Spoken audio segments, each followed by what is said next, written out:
Yeah, so you asked about whether we outsource or we do things in-house. So on the legal part is always outsourced to lawyers, and it's usually location specific.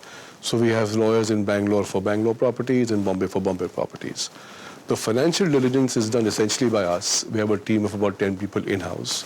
So we will underwrite the assumptions on the sales, on the exit, on the volumes.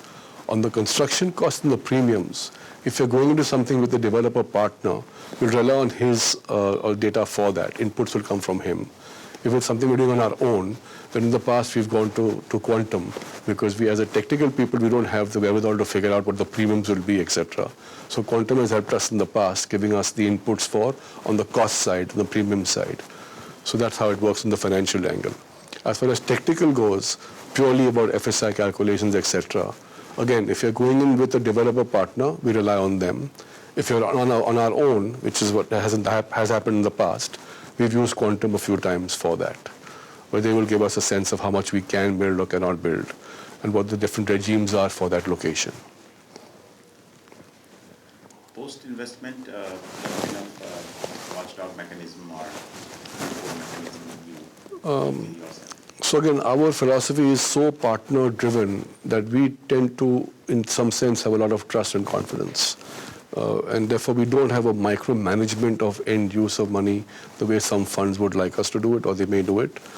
In that sense, we rely on our partners a lot. But we have internal audits, especially for compliance, statutory requirements, and also for money flows. But we haven't had the need so far to actually have a PMC per se on the ground because we trust our partners. If as a fund we were to do it by ourselves without a partner and just invest the money, we would need to outsource that job also to a consultant, perhaps like a Quantum. But we haven't reached that. In our business plan, we don't do that sort of work. Since Quantum has been associated with you for some time and has provided you services of specifically of evaluation and diligence, how satisfied are you with those services, and do you suggest and recommend any improvements? So, I guess the test or the proof of the pudding is in the eating, right? So the first time I think we worked with you with Quantum was about 3 or 4 years ago. And I was on my way thinking here that we've now done 7 assignments through Quantum. There's a repeat business that we've given you in the last 4 or 5 years. So we are very satisfied. I think what I like about it is that there's complete honesty, there's complete transparency, and there's access to yourself. Of course, the diligence is there. It's very thorough. So on the whole, we have no complaints of any kind. We would certainly come back to Quantum if such a need arises.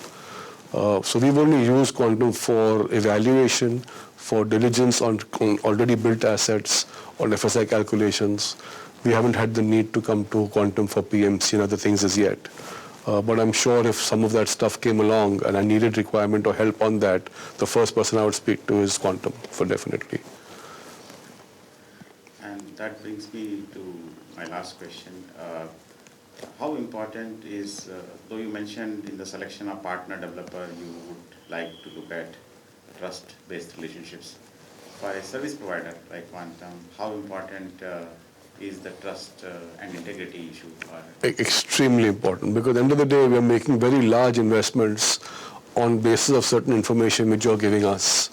And if there's an angle which is personal or motivated by something else, and it's a colored opinion, it's unfortunate that happens in the industry, in which case you misguide us effectively. And then we put large amounts of money purely on your recommendation or on your confirmation that things are a certain way they are. So if that was to be the other way around, and if we were to do things which were driven by other motives, and we got the wrong picture, it will be quite a bad situation for us and therefore for our investors. So I think it's essential for a service provider like Quantum to be very clear that in that mandate, who is he serving? And to that person, there should be complete honesty, complete integrity. And it's a very small community. The minute somebody finds out that was compromised, at least people like us will stop using them. It's very clear. Because there's a lot of money and we are third-party trustees. It's not our money. So we cannot make these mistakes. So integrity is to be not compromised at any angle. That's how I would look at it.